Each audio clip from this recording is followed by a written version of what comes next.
Hello, everyone. Thank you for joining us today. My name is Tony Thornhill. I'm the owner of A Higher Calling Fundraising Solutions. Today, I've reached out to a friend of mine with one of the consignment providers that I use, and I want to have her talk about things in this COVID-19 environment and how things will get better and how a consignment package can help you as the client. Ladies and gentlemen, I'm going to introduce to you Michele Anderson from Auction Packages. Michele, welcome to the program. Thank you, Tom. I'm excited to be here and looking forward to having this conversation with you. Great. So tell us a little bit about what Auction Packages does to start with, so that people that may be joining us may not be familiar with Auction Packages. Yeah, absolutely. So Auction Packages, we offer a large variety of travel packages and experiential packages that can be used at your fundraising event. So we work on a consignment model. So it's a no risk model where you can have as many packages as you would like in your event, and you only pay for what actually sells. And then from there, we work with the trip winner, your donor for the organization, and handle all of their travel arrangements for them. Perfect. Obviously, right now, events have been canceled or shut down. How are you guys seeing that this is going to play out? I know a lot of the virtual events I see are still able to use the consignment package. Is this something that is a change has been made? Is it something that people can see or be able to be more confident to use? Yeah, it is definitely a change. And you know, there's only so much that we can predict. And as everybody is just adapting as best as they can to what's going on, we are seeing that packages are still selling in the virtual event. So we're really excited about that. I know people are, travel is not top of mind every day at this point.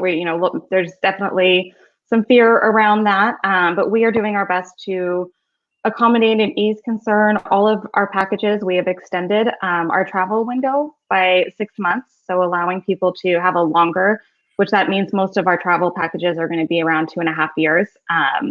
So easing that concern, because we don't have an end date to this, right? We don't know exactly when it is going to be safe to start traveling. So we want to make sure people know that we're accommodating them, and we're going to have that cushion of time for them to take these trips, because we are going to be traveling again. We do know that, and we are excited. And I don't know about you, but I'm thinking about my next vacation and can't wait to plan it. I'm sure of it. So my question is, going back to what you just mentioned about extending. Say somebody had purchased one of the trips in the last 6 months to a year. Did their dates get extended as well?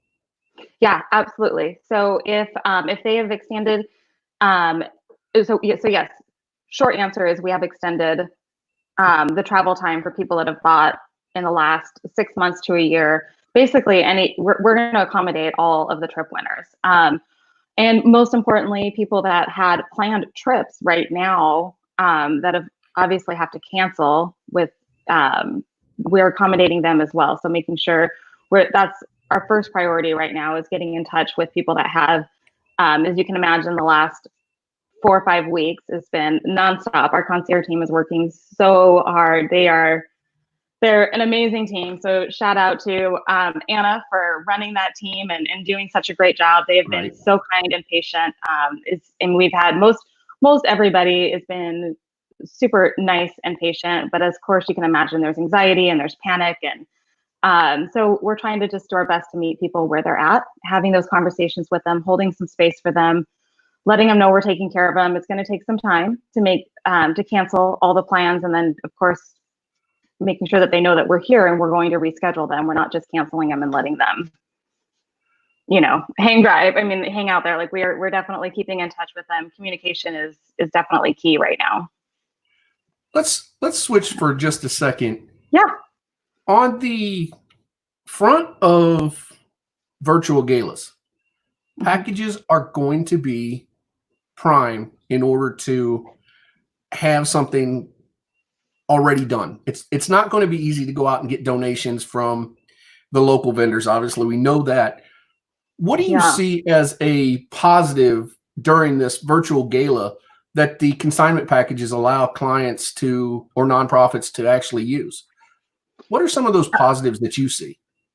So I think with using consignment in general, even prior to this, using consignment really does help save time on the procurement side as well as the fulfillment side. So even before this situation, I think it is really important to have those donated items, and we're here to support them and fill in the gaps and add a little bit of excitement. However, I do think, as you're saying right now, we're pivoting. Everybody is just making so many last minute changes and plans to their event, and there's a lot of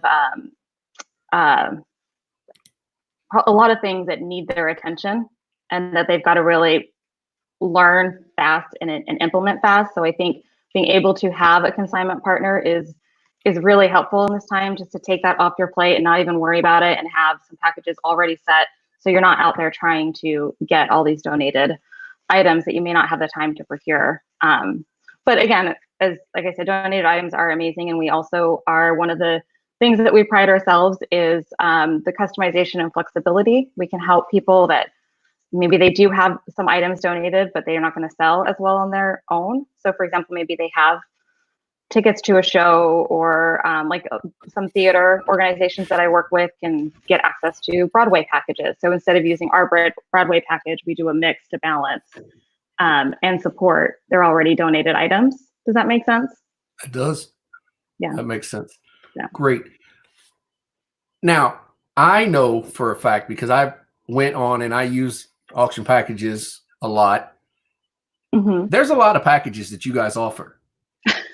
And yeah. So my question that I get a lot of times is, people say, how do you, and I want to hear this from your perspective, if an organization were to call you, how do you choose which package is the right one for our event? How do you guys recommend it? That's great. It's a really, really great question, and a very important question. That's extremely important, because you want to make sure that we're maximizing the fundraising dollars. So it's really working one-on-one, having those one-on-one conversations with the organization, and making sure that we're talking about past data. What has sold in the past? What's the demographics of the crowd? Really knowing your crowd. Do you have wine lovers, or do you have, sports fanatics? Just trying to really figure out the demographic, and then also budget. Really.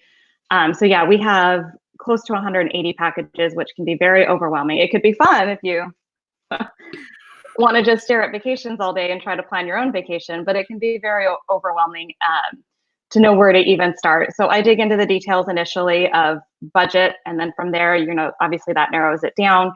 And then once you've got budget narrowed down, then you get into those demographics. What does your crowd love to do? What has sold successfully in the past? What area are you in? We also think, with everything going on right now, we've seen people lean more towards domestic travel initially, and also maybe even putting some custom packages to have more of a in your backyard, something you can drive to. So maybe we're going to put a custom package together, and that's going to be best suited for your audience. That's good to know. So my comment, though, backing up, is you said 180 packages. Wouldn't it be closer to double that? Because some of them can be with airfare and without. So it is truly customizable when people work with you. Yeah, absolutely. It's truly customizable. Yep. It can be, we can add airfare, we can remove airfare. Another thing that I think is really helpful is East Coast versus West Coast. If somebody on the West Coast wants to do a New York package, 3 nights may not necessarily be enough. We want to bump it up to 4 or 5 nights for that length of travel. And on the flip side, if somebody on the East Coast wants to do a New York package, maybe 2 nights is enough for them. And we want to bring that price point down and reduce how many nights. So essentially it's kind of infinite if you think of how many packages we have. So I'm sure somebody watching this eventually will say, I've never used a consignment. What are the steps needed from contacting you to contacting you, start to finish? What are the steps that a nonprofit would actually go through, and who would be involved? So they would connect with myself or another person on our sales team, depending where they are at geographically. And So I touched on a little bit, we connect with them and we have a couple different strategy phone calls. So we dig into the details. It's as much help or as little as that organization needs, right? So some people, obviously if they've never used consignment before, it can be a little overwhelming. So it's the initial conversation. We usually don't even talk about what packages we have as far as destinations. We talk about what is your event overall? Are you doing a silent auction? Are you doing a live auction? Is it a raffle? And then figuring out what do you already have for items. And then from there, looking at budget and how many packages, and then going into those other details. And then we support them along the way. So if things change, as closer we get to the event, we adapt to that. We also provide some marketing material to help best showcase. I always try to loop in the auctioneer, as you know, a lot of times we're getting referrals from auctioneers, which is great.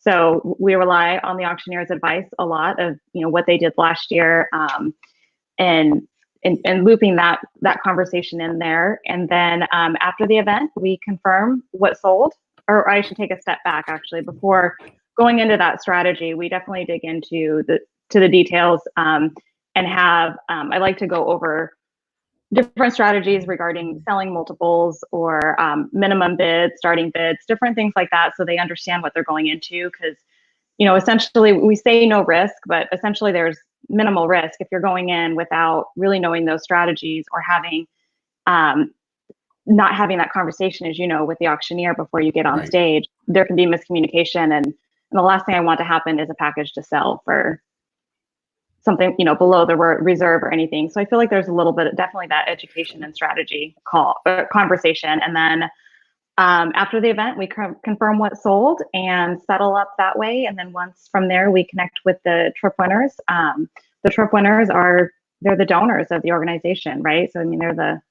heart and soul of the organization, and it's really important that we're taking care of them, and we handle all the travel arrangements from there. Perfect. Now, I need to get a shameless plug in here, because obviously I have a bunch of fundraising friends and fundraising auctioneers. Yes. You get to deal with all of us, right? Have you had events that didn't use professional fundraising auctioneers and had these trips not work the way they should? Yes, absolutely.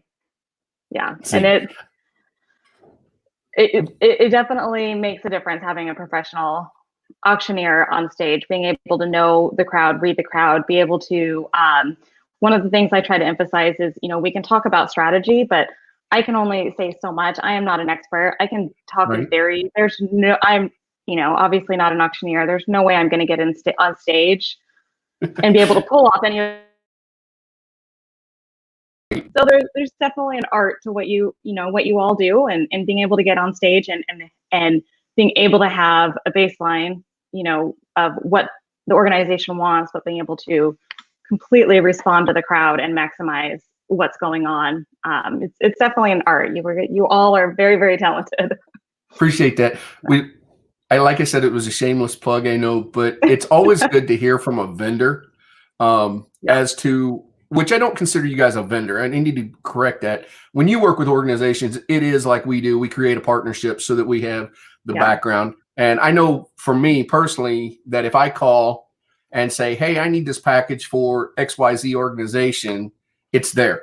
You guys went over the top to create packages to make things stand out. So I get that. But I always like to hear what you guys see as us, referring to the auctioneers that do this professionally as fundraisers, and the variances that you see when somebody uses a local celebrity, a national celebrity, as opposed to the education. So we appreciate knowing that you're backing us up.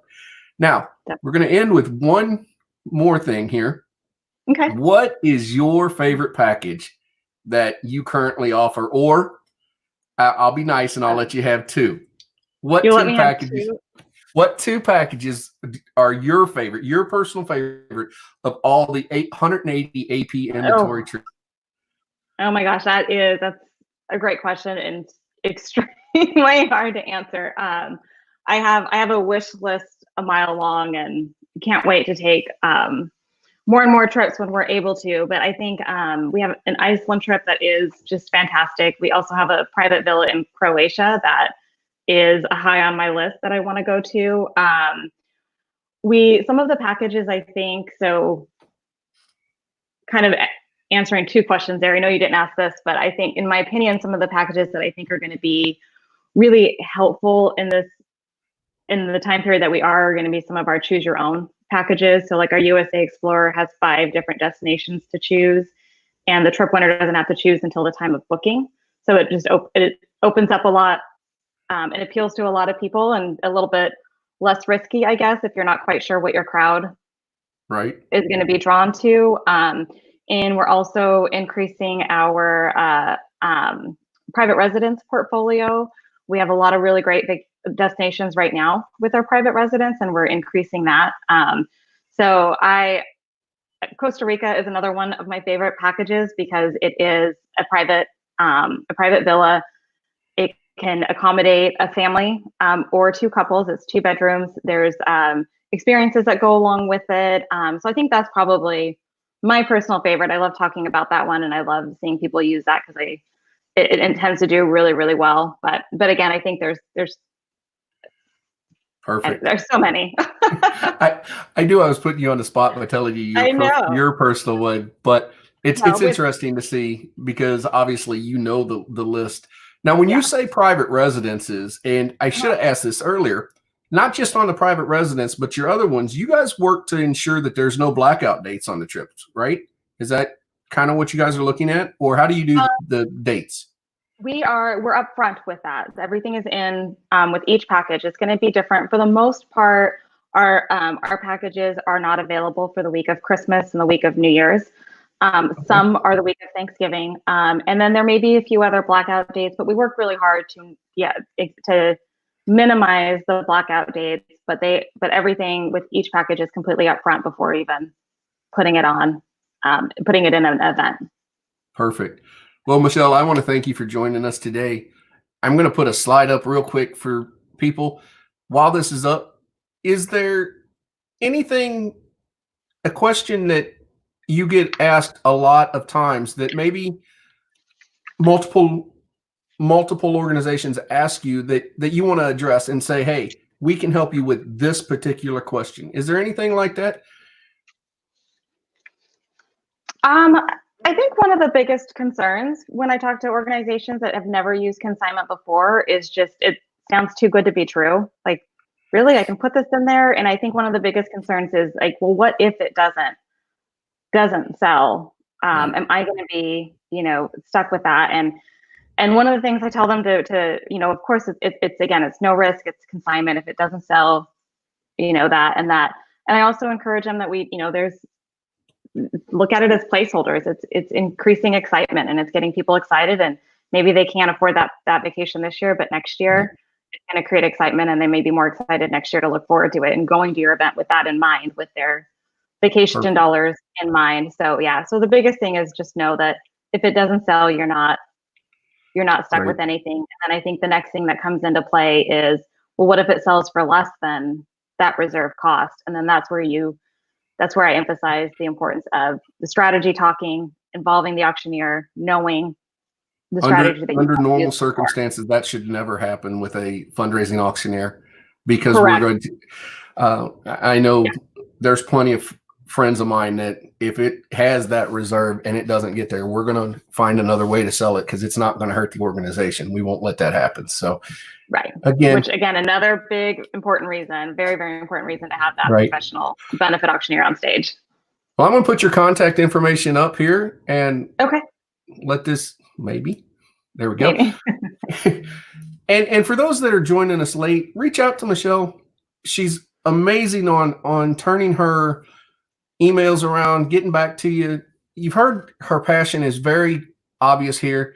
Here's her contact information. We'll put this in with the comments at the end of the show. But I want to encourage you that if you are a nonprofit and your event needs something else to come in, these packages can change an event completely. It takes a new element to be in. It's not downgrading or downplaying the fact of your local businesses. We want you to continue using your local business, but it's the variety. It's the excitement. It's the, as Michele said, the vacation dollars. Reach out to Michele. We want everybody to be able to understand more. She is more than willing to help you. I encourage you to look at their packages, their website, auctionpackages.com. As she said earlier, especially in these situations of the house, if you want a situation where you are sitting at your house and just dreaming, go to their site and talk, because they have plenty from all sorts of different packages. My personal favorite is the Ultimate Sports Package. Read about that, find out. Michele, I want to say thank you one more time. And with that, we are going to go ahead and sign off. Thanks, Michele. Great. Thank you, Toney. I appreciate it. Thank you so much.